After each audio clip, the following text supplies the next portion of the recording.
السلام علیکم ورحمۃ اللہ وبرکاتہ۔ آج کی اس ویڈیو کے اندر ہم حقیقت جانیں گے جی،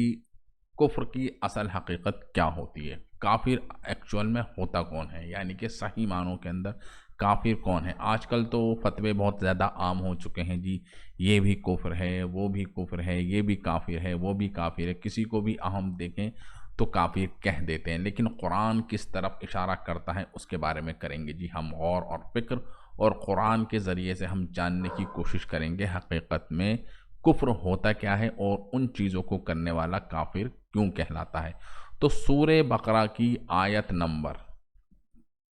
یہاں سے سٹارٹ ہوتا ہے جی، یہ 6 نمبر آیت اور 7 نمبر آیت کے اندر کفار کی ان خاص چیزوں کو بتایا گیا کہ حقیقت میں کافر ہوتا کون ہے۔ وہ لوگ جو کفر کرتے ہیں، کن چیزوں کا کفر کرنا کفر کہلاتا ہے، یعنی کہ اگر یہ بندہ ان چیزوں کو کر جائے تو وہ ہوگا جی کافر۔ تو اس کی طرف قرآن نے وضاحت کی ہے جی، یہ 5 چیز سورہ البقرہ کی اسٹارٹنگ کی آیت۔ الذین یؤمنون بالغیب، وہ لوگ جو ایمان لاتے ہیں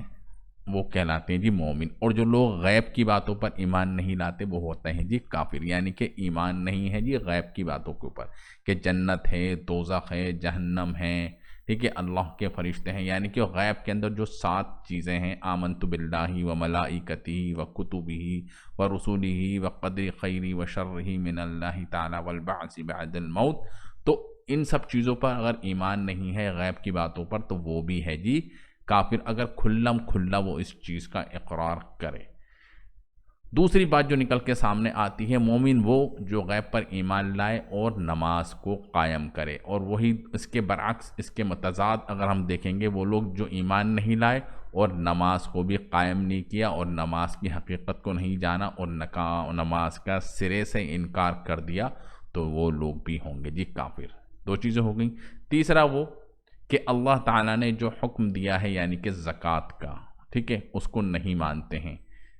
تو وہ لوگ بھی کافر، یعنی کہ زکوٰۃ کو مانتے ہی نہیں، ہم نہیں مانتے جی، ہم اپنے پیسوں میں سے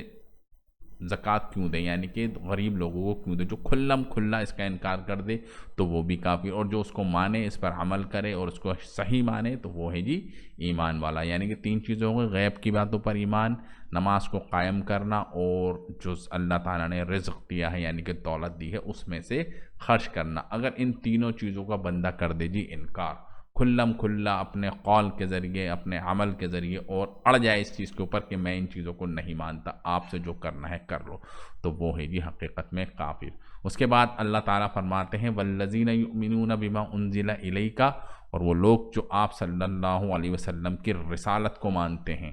ٹھیک ہے جی، وہ تو ہو گئے جی مومن، اور جو آپ صلی اللہ علیہ وسلم کی رسالت کی کھلم کھلا توہین کرے اور آپ کا انکار کرے، ٹھیک ہے جی،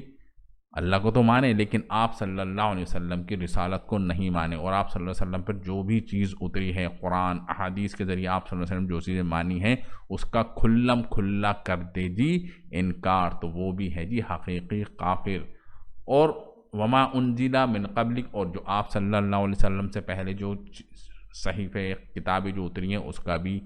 ہم کو اقرار کرنا ہے تو ہم کہلائیں گے جی مومن، اور اگر ہم نے ان چیزوں کو کھلم کھلا طور پہ انکار کر دیا، نہیں مانتے، تو ہم بھی ہو جائیں گے جی کافر۔ یعنی کہ 5 چیزیں ہو گئیں جی یہ۔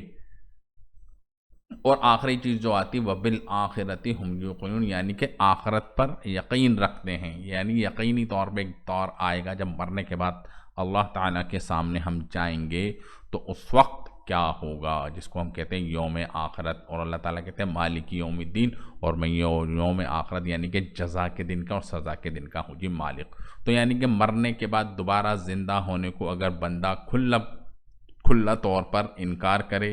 اپنے عمل کے ذریعے، اپنے قول کے ذریعے، اور دوسروں کو بھی بیوقوف سمجھے جو آخرت پر ایمان لاتے ہیں، تو وہ بھی ہے جی کافر۔ تو اسی لیے قرآن نے اشارہ کرا ہے ان سب چیزوں کو بتانے کے بعد، یعنی کہ جو ان سب چیزوں پر یقین کر لے وہ تو ہے جی مومن،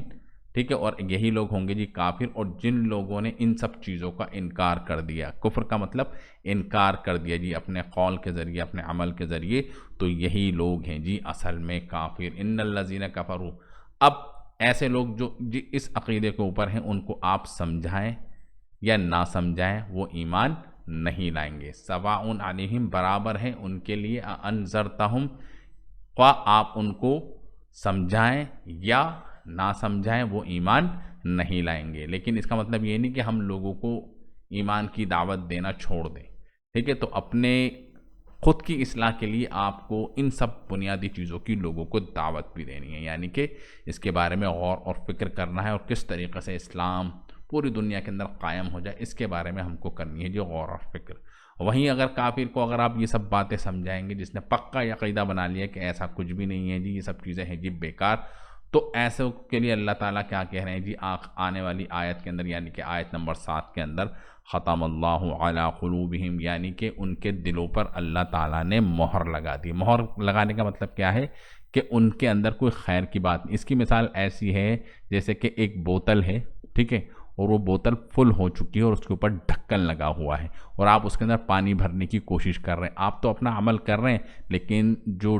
بوتل ہے اس کا جو کیپ لگا ہوا ہے تو وہ پانی کو اندر نہیں جانے دے رہا. یعنی کہ ایسی ان کی کنڈیشن ہو گئی ہے، ان کا کفر اتنا حد تک بڑھ چکا ہے کہ خیر کی کوئی بھی بات اگر آپ ان سے کہہ دو تو وہ ان کے دلوں کے اوپر اثر نہیں کرے گی. ختم اللہ علی قلوبہم وعلی سمعہم، ظاہری طور پہ تو وہ سن رہے ہیں جی آپ کی حق کی بات، لیکن ان کے دل کے اندر وہ اثر نہیں کر رہی ہے. یعنی کان سے تو سن رہے ہیں اور دل کی طرف وہ نہیں جا رہی، یعنی کہ دل اس کو ایکسیپٹ نہیں کر رہا. اور ظاہری طور پہ ان کو دکھ بھی رہا ہے کہ آپ حق کی دعوت دے رہے ہیں. وعلی ابصارہم غشاوہ، ٹھیک ہے جی، اور ان کی آنکھوں کے اوپر پردہ پڑا ہوا ہے.